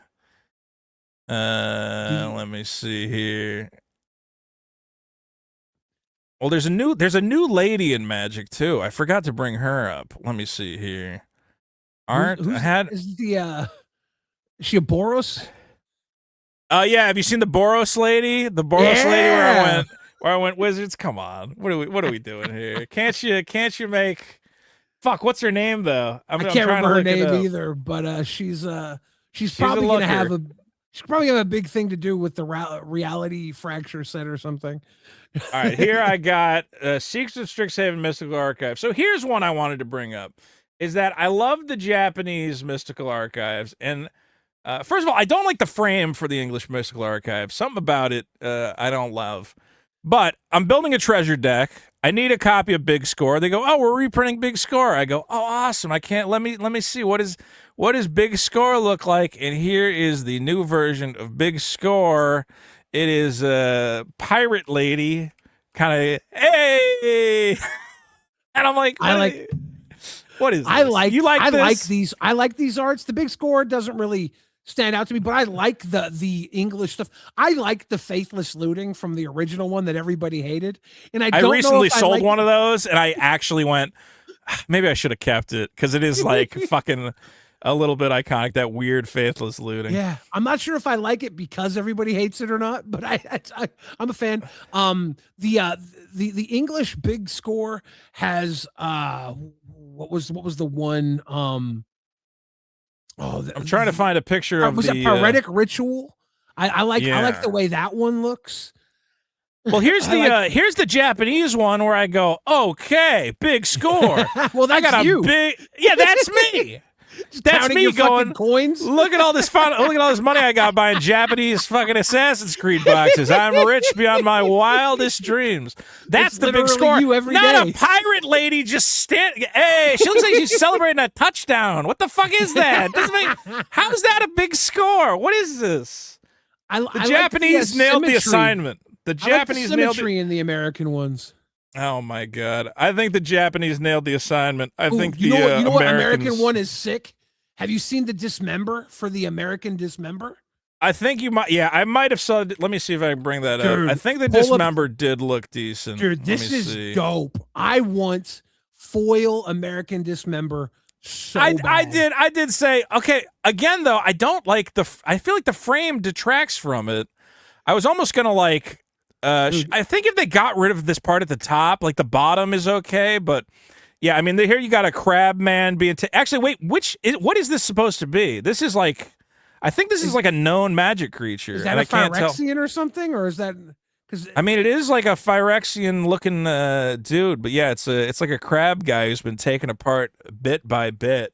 This just looks like some like a dinner plate. You know when they cut your lobster up and serve it out flat for you. Yeah, like this is nuts. Well, what's interesting is some of these cards. It seems like they gave them. I think that the art team went to both sets of artists, the English and Japanese, and gave them pretty similar. I mean, I don't know how you get Pirate Lady doing a touchdown to whatever, but here's the Japanese one, which is kind of the same creature, but he's like in the midst of attacking. Again, it is a Phyrexian creature here. So it's interesting how some of them link up. The one I was trying to look up, if I can find it real quick, Ad Nauseam. Okay, now Ad Nauseam, you know this card, obviously. Needed new art.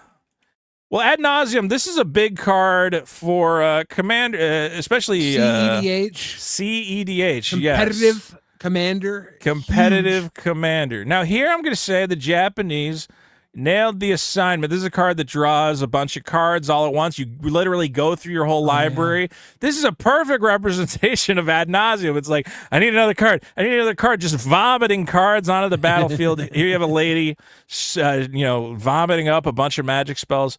Is she vomiting them or is she eating them? Is she sucking them in? No. She's blowing them out her mouth. Come on. Oh, I thought she was sucking it. I thought she was sucking in all this. Is she sucking or blowing here?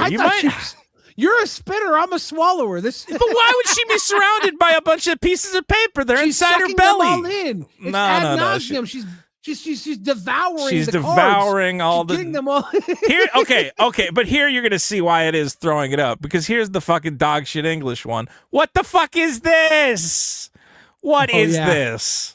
Yeah, that's puking. Clearly, this guy's clearly vomiting out, but it looks like dog shit. This looks terrible. Matthew G. Lewis, come on. The different styles, right? Like they're both storytelling. That's like the Japanese scroll storytelling, and this is like almost like a fairy tale clip art style of storytelling, retelling the moments of magic through art, right? The point of these cards is the art retelling the moment, which is it works well in Japan, because Japan is like been doing this forever with their scrolls. It has a thing filling, and now in a modern setting, this is like, I don't know, more akin to England, like 1500s or something. The point is that, okay, Wizards keeps doing stuff that I go, why don't you just make the cards look really cool? Like, why don't you make cards that if you showed them to a normal person, the normal person would go, well, that looks really cool. I kind of, I wouldn't mind collecting these cards, and it helps out your... Do you remember when Wizards said, what the coolest fucking thing in the world is? The absolute coolest thing that ever happened to anybody is newspapers. Newspapers are so fucking cool. We should make a bunch of cards that look like newspapers. And you said, why? For the love of fucking God. And their answer was, because of cowboys. Cowboys love newspapers. And you go, that doesn't make any fucking sense. What the fuck is this? Okay? I think the worst part about this is they have the prosperity post on the top. Yes, so every card looks like it's the prosperity post. Why? So oh my bad. God. Why did they do that? What was the point of that? I love how Gavin on his Instagram page and YouTube page, he'll always post up pack openings. And when he opens like a hat set, he'd be like, we learned a lot from this set. We learned a lot. Did you? Did you learn a lot? They tried and they missed the shot, right? But I do believe everything's about 2 years back, right? 2-3 years back. Yeah. So I do think, they're fixing problems 2 or 3 years ago. Now we're saying, but dude, okay, they had this. This was figured out. This was it. The second the Bloomborough race foils dropped, okay, or the Foundation's fracture foils, we all said, now that's a card. I want to collect that. That looks great. And then they said, what if we zoomed in on a guy from Avatar and like just the fucking face? How would that feel? And you went, no. And they said, you know what else is cool? Manila file folders. Everybody's got a Manila file folder around their house. And what's really cool about these is they got invisible ink. So the cool part of them, you can't even see it. Wouldn't that be exciting? It's like, they drive me fucking nuts. Where I go, just make really cool art with really cool treatments. And you get it right half the time I get this. Yeah. And then the other half of the time I get this. And I go, just get it, do it normally, do it good all the time. It's not that, it doesn't seem that hard. It's impossible. It's impossible. And I'll tell you why. Because they're making so much magic, they have to figure out what is or isn't magic before they release it, right? So when they Yes. miss the mark and like, oh, that's not what Magic is, but you're always pushing the boundaries for what Magic could be, because Magic is an unlimited resource of creativity. Like I don't want them to ever stop trying. I just want to make sure they don't break the fucking game while they do it. Don't break the fucker. I just think like they had it kind of figured out, man. Like a good example is like the box toppers from like Double Masters or whatever else. Or yeah, I mean, okay, and this is a card. This is another card. I have the normal version of it. I don't have the foil. Where I go, here you go. Here, this is every card. This is what you should be striving for. This kind of thing. Okay. Now, that's just a beautiful card, beautiful piece of artwork. The frame is not just white text on nothing. Why are you doing that? It makes this okay. I'm a big graphic design guy, Billy. Do you know that about me, that I'm obsessed with graphic design? I've worked on some card games or whatever. So when I see this, my head explodes. My head literally explodes. There's no frame. I do like the text mustache, though. What the fuck? Yeah, so it's not good. Bad, dude. It's not good. That had to pass through somebody. Somebody had to say, this is what we're doing here. And I think that there probably are so many people working in Wizards that I think a lot of their talent must have either left or they're dead, because no, that's not what it is. They have so many projects going that they get spread across the projects, and some of the projects they don't sell Cruel Tutor to the rest of the room. They sell the ones they're hitting out of the ballpark, right? Yeah. So like when it finally comes out, like, oh, Cruel Tutor looks pretty bad, but they probably don't want to say anything because they're all under pressure to release 7 sets a year, and they're like, well, and some of it might be, if you fuck up and then you won't be my competition anymore. So let them fuck up on this set, and then the other people can excel. I imagine there's some dog eat dog going on there too in the background. They just got to understand, look, a lot of us have invested a lot in this game. Okay. I know no one from Wizards is watching this, and I've made this point before. Think about where your players are and what they want. And a good example of this, I'm going to give you a personal example. The first Commander deck I ever built was Rhystic the Redeemed. He's a little guy. He makes elf tokens. He doubles the tokens. I remember playing that deck, making 1 million tokens. People going, whoa, that deck's crazy, man. I have so many great memories of that deck. Yep. And for all these years I've gone, man, I really hope, someday we get a borderless version of that card, like an etched foil or like cool alternate art of Rhystic the Redeemed. I would love for my favorite Commander deck to finally get a cool version of that guy. And then I open the fucking pack of avatar cards, and what am I looking at? I'm looking at a screenshot from a Nickelodeon show with no frame. It's Rhystic the Redeemed, a.k.a. Zuko Redeemed. You don't like the Rufio the Redeemed? How is this cocksucker an elf? How? How is Zuko an elf? You can see his ears. They're covered with hair. He's got elf fucking ears. Elf. He's a regular guy. Ears. He's a fire guy. Give him a fucking fire card. Dante Bosco, dude. That's Rufio from Hook. And now they're going to go, well, we already reprinted Rhys. We can't make a Rhys now. We already did it. They can reprint Rhys, and they probably was it Rhys? I don't know. Rhys, yeah. They gave him there's a new white version, but they can reprint him because they just reprinted Cyclonic Rift not too long ago. They reprint doubling. But I'm saying it's not high on their priority list. They're like, they only reprint a card if there's like demand for it. No, there's no demand for Rhys. And now, if there was demand, any small amount of demand for Rhys is now, well, you got Zook. And he's not even doing anything. He's just looking. He's just going, duh. What's going Like, could he at least be doing magic or something? Like, well, the avatar sheet was a scene. Each card was a scene from each episode in the series, right? Is that it? Is that what it was? I think every card's from a different episode throughout the series. So I think some of the episodes, they were like, this is the big point of this episode, let's give it a card, and they probably new Zuko got redeemed in this episode. So like, let's put him on Rhys the Redeemed. You know, Yeah, let's really redeem this fucker.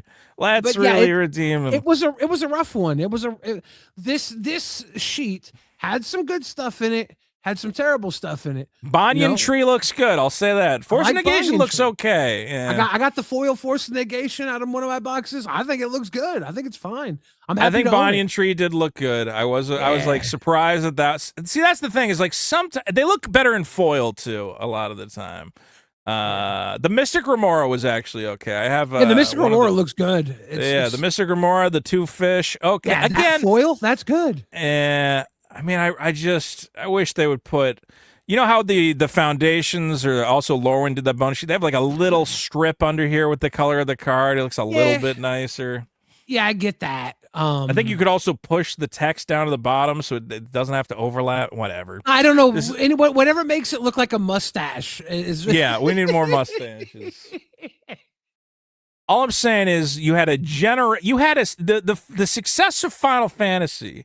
And let's be clear, part of the reason Final Fantasy made so much money is you had people buying Final Fantasy who were buying it just for the art, the way Pokemon kids do. Yeah. Okay? You had people who said, wow, that's a cool picture of Cloud. That's a cool fucking foil card. I want one.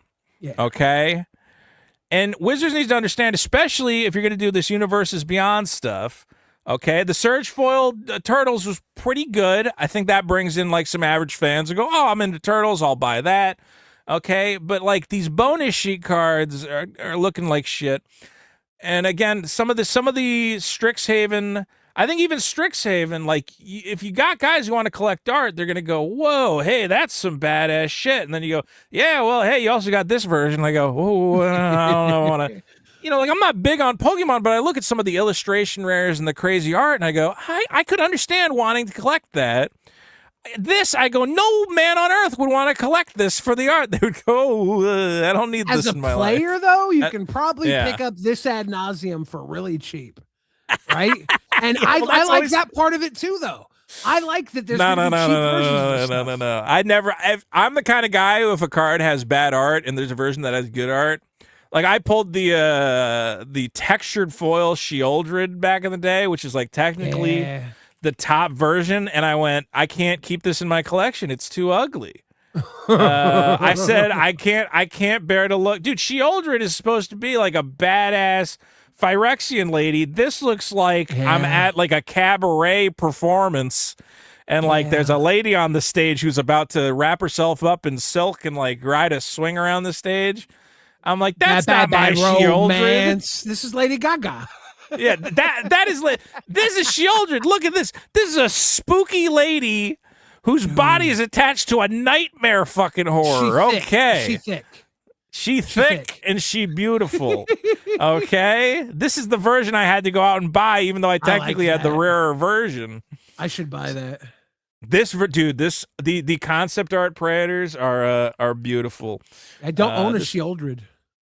If you don't have a Shieldred, like this is the one, baby. Oof. Yeah. Not this. Ew, hello. And there's a bunch of guys down here just doing who are these fuckers? What the fuck? Those are the Lady Gaga fans. Those are all the Gaga fans. They all turned around because like, turn off your camera. You're not supposed to be recording. I mean, Shieldred is just such a cool lady. This is the original Shieldred from the March of the Machine Bone. Come on, now that's what I want. Yeah, and that's again, that's what drives me nuts with Magic. Because I go, I know you guys can do it. I've seen it. I've seen it many times. You know, can't there just be somebody who goes, let's get another artist to take a run at this? But I guess they are working on so much stuff that they just got to go, we just got to put it out and hope for the best. When they do miss, I'm okay with it because sometimes they take a risk that I kind of like, you know? Like I think it was in the Either Drift, they had one of the zombies was like a zombie ice cream man. Yep, I know what you're talking about. That was I like it. The Bone Miser. The Bone Miser. You can get the PP. Did you get a PP foil of him? I didn't get the PP. I should have got the PP. You should have got the PP. The PP's not even that expensive, I don't think. Yeah, this is I believe Jay Howell, this is the artist for Bob's Burgers, who so it's his little I like that gift. risk. I like when they take risks like that, you know. So if they take risks that miss, and I'm like, oh, that's ugly, then maybe it goes in my ugly card commander deck that I don't have yet. But maybe I make one. I don't know, man. I'm just one of these guys. And I wanted to like the P foils. I was like, they probably look better in person. And then I got them. I went, these do not look better in person. I got a couple of P foils in. Like, I think I got over here. Where's my P? They're not good, but they're not good. I actually, my thing was I was like doing the odds, and I said, I think these PP foils are going to be. I bought a bunch of PP Verges because I said, oh, these Verge lands, like, who's not going to want a golden Verge land, you know? Right. And then they came out and I said, oh, God, they look like somebody peed on all of them. No one's going to want. Like, I think I was buying them at like 20 bucks. The red blue one did hold value because red blue is just so popular, but the rest of them I think have tanked. Yeah. But I have a bunch of. There's Loot surfing on a. He literally lava surfing in the. God damn it, Loot. He's a cool guy. Woohoo! Dude, he's Poochie. He just is Poochie. I am hoping that the Loot, the key to everything, unlocks the door to nothing in the Reality Fracture set and does something epic to the Magic universe that we can build off of from that. This is what I was talking about with the flavor text. While Loot's ability to predict omen paths is extraordinary, I'm more impressed by his unrelenting curiosity. PNLR. Like, they have to know what they're doing here. They have to know they're shoving him down our throats. I don't know if they do. I really hope they do. But like, if they do, okay. There's two options here. One, Wizards is brilliant. They know this motherfucker is Poochie, and he's going to turn into a fucking predator and kill everybody, and it's going to be cool. Or two, they really are just like, we got to have a fucking Pokemon. We got to have this League of Legends looking motherfucker. I know, and he's got to be riding a surfboard. I know a lot of these guys that work there, and I gotta say, it could be either way. It could go either way. They're very brilliant, but they're fucking nerds, you know? I got a suggestion. Whenever Loot's not on a card, everybody on the card should be saying, where's Loot? Like, they have to be doing that on purpose, right? They have to be shoving them down our throats because, like, they've done nuance before. They've done, like, overarching story arcs. This Loot thing came right after the Phyrexian story arc was over. You're giving them a lot of. Well, here's the other thing though, is I go, okay, let's assume they are setting up Loot, and Loot did. This is really actually, I have to say, this was pretty cool art, but. You know, how are we going to set up the Loot storyline when I got to do a Marvel set and a Star Trek set? And it's like, how do you even have an ongoing plot? I'm like, I don't know what the fuck's going on. Kellen's in every set doing something and changing colors every 2 seconds. I don't know what's going on. He finished his arc, right? Did he? I hope so. Every set I opened, I would be like, get like 10 Kellens, and I'd go, who the fuck is Kellen? Why is he on every fucking Oko's card? Kid. It's Oko's son. Is he Oko's son? Oko's son. He's Oko's bastard. Is he? He's Oko's bastard, and he's traveling through the realms. He's traveling to find his dad. And I think he found him in the Thunder Junction set. Well, I always thought, dude, whenever people are like, "What's going on with Magic?" I go, "Well, they did a gay cowboy set, and that was pretty cool, I guess." People forget, dude, that the Outlaws of Thunder Junction packs just have a shirtless gay cowboy on them, and I'm like, you know what? This is people would like they're like, should I get into Magic? And I go, if you think this is like, yeah, I'm okay with this, then yeah, you'll probably enjoy Magic. You know, you have to accept. Yeah, it's a bunch of guys in Seattle are going, next set is gay cowboys. They're going to be shirtless, running around, going on adventures, and that's the bottom line. I go, I accept it, Wizards. I accept it. I accept that that's what we want. Guaranteed foil in every pack. All right, Strixhaven, final score for the Secrets of Strixhaven. I'm gonna say, from what I'm seeing, I'm giving this set a solid A. Like this set, for the small gripes I have, I think this set is gonna be a huge winner. I think it's gonna sell like crazy. I have a buddy, you know, he sells cards. He's got a game store. He goes, man, that TMNT didn't really sell that good. I mean, should I even get into this Strixhaven? I told him, like, man, I would get as much Strixhaven as you can. I think this set is a big winner. Yeah, I think that they're not able to get as much Strixhaven as they would like. All the shops I've talked to, it's just a short order. So I think that's part of the issue here is that they're.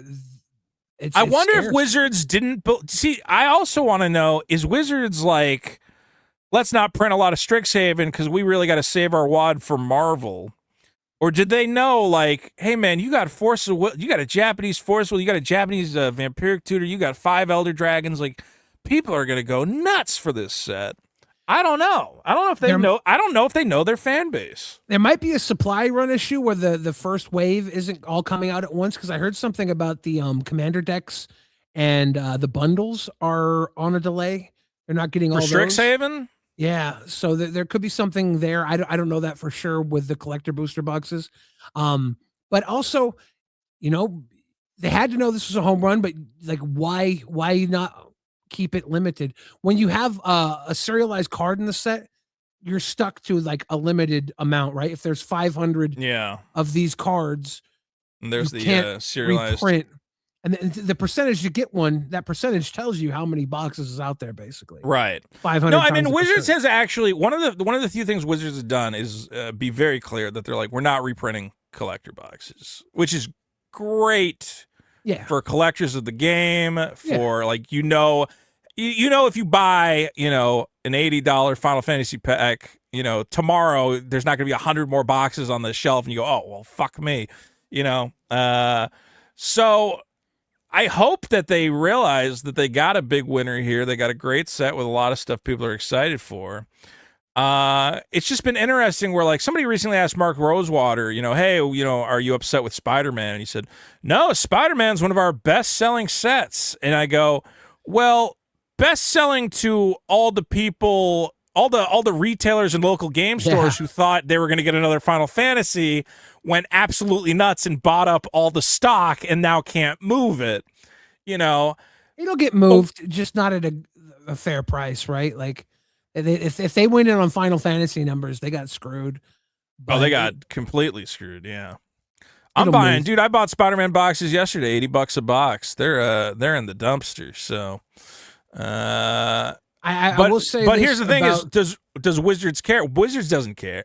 Does Wizards care that your local game store is stuck with Spider-Man? I don't know. They do have to care, but what they've done here is, they can have a drop, and then everybody will pick right back up because.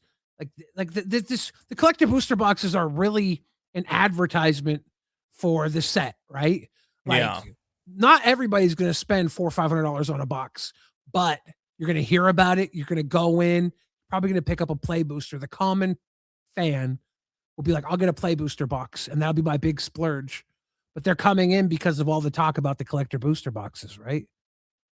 I think, I do think that at the end of the day, they're Magic cards. You know, if you, at a certain point, you know, 5 years from now, if you're not going to have $80 Spider-Man boxes, it's going to be like, oh man, it's like, this always happens with Magic. So, like right now, Lorwyn, I went big buying a bunch of Lorwyn boxes. Lorwyn's kind of been a dud. It doesn't have a bonus sheet.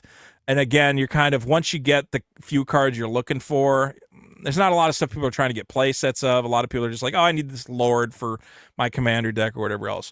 But I'm not worried about it because I go, what I've seen with Magic is you sit on something long enough, people, you know, eventually go, yeah, Lauren, hey, I remember that set. Even with like stuff like Ether Drift, I think people will be like, yeah, I'll get a pack or two, you know, whatever. It all eventually does get sold. But I guess the question I have is like, is Wizards devoting the right amount of resources to their in-universe stuff? And it looks like they did. I mean, Strixhaven looks like they must have devoted a ton of time to it. Just some of the designs in the commander set that we were looking at. I'm like, wow, you guys really thought this out and came up with some cool cards, some cool ideas. I just wonder how much internally is them being like, who cares? Shove that thing out. We gotta design a new Captain America card for the fucking Marvel set, you know? Well, I think the Marvel sets actually, the Universe Beyond sets allow them to focus more on the in-universe sets because the in-universe sets are their lore, their IP, and they get to have take probably more time to develop. Actually, yeah, they can just throw together these Universes Beyond sets with. They're not building from nothing. They're building from an idea, so it's a little easier, and the story's there. So I think the UB allows them to really focus on their own stuff a little more rather than having 7 original things where we get the hat sets because they're just like trying to crunch stuff out. We don't know. Well, I mean, the worst hat set was Myrtles and Carl Matter, where they're like, not only is everybody wearing a hat, but the Clue, there's Clue too. You remember They're Clue? all And you're like, detectives. what the fuck, Clue? And they're like, yeah, like Colonel Mustard and shit. He's the there Colonel too. Mustard magic cards. Some of those Clue magic cards are good.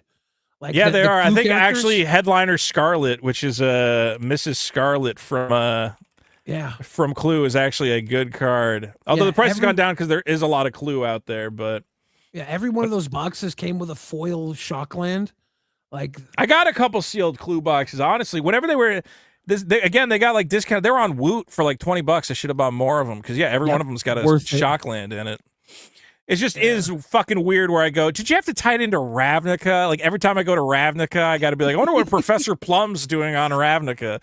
Like, I don't, what the fuck, man? That doesn't make any fucking sense. I like have a Clue set, but don't tie it into one of the most famous fucking plane in Magic and be like, oh yeah, that's also where the Clue people live. Like, come on. So funny. It's goofy enough you put Rakdos in a fucking cowboy hat and had him go on a cowboy adventure. I don't need Clue people there. I like the ridiculous dumb stuff because I never really took any of this seriously from day one. I'm so in for Marvel. I'm such a dork. Okay, but again, I can't pay $600 for a collector box. So am I just gonna end up buying? I'll buy 1 or 2 packs, buy some singles. It'll probably drop, but also it's the big summer set, right? So it might not. I don't know if it's not like remember Spider-Man boxes at one point hit like. The only reason Spider-Man boxes came down was because the set was so bad that everybody was like, why are we buying these? If the Marvel set is good, I mean, the only difference will be, I think they underprinted Final Fantasy. I don't think they had any way to predict. I predicted it. I said Final Fantasy is going to sell more than Wizards has ever projected. It is going to sell out. It is going to be crazy. I stocked up like nuts. Now they have the numbers from Final Fantasy, and they've had about a year to prepare for Marvel.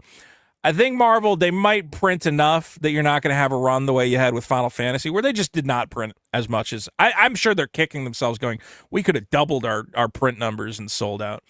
But again, I do think these boxes, They could hold a hefty premium. It's going to be interesting to see where it lands. I want to see that Infinity Stone. Is it the blue one? I want to see that stone. Time stone we got? Maybe it'll be a time stone. Give me them stones. Let me get them stones.